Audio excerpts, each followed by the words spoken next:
L'investissement au niveau de l'EB5, on nous parle toujours, est-ce qu'il doit être à risque? Alors, ils disent à risque. Encore une fois, c'est des questions que nous avons régulièrement pendant les conférences. Quand on dit à risque, ça ne veut pas dire que c'est risqué. Il y a quand même une différence entre les deux.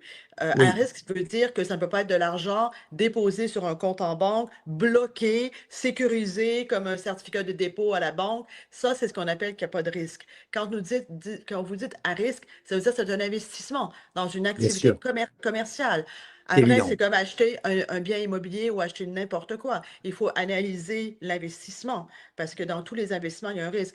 Alors, quand on dit à risque, ça veut dire que l'argent n'est pas sur un compte en banque bloqué, sécurisé. Ce n'est pas comme ça. C'est vraiment mis dans l'économie américaine pour créer de l'emploi, pour développer un secteur aux États-Unis. C'est le Oui, parce que bon, on entend tellement de choses, c'est le B5, c'est à risque, il faut surtout pas, il faut essayer. Mais en fait, le B5, c'est quand même un des meilleurs moyens, d'après ce que tu nous expliques et de ce que nous, on a vu aussi par l'intermédiaire de clients, pour pouvoir accéder à la carte verte. Parce que ce n'est pas ouais. tant que ça, l'argent n'est pas perdu, l'argent n'est pas risqué, elle est rendue. Ok, c'est pas le placement de l'année, mais quoi qu'il en soit, il débouche à la carte verte.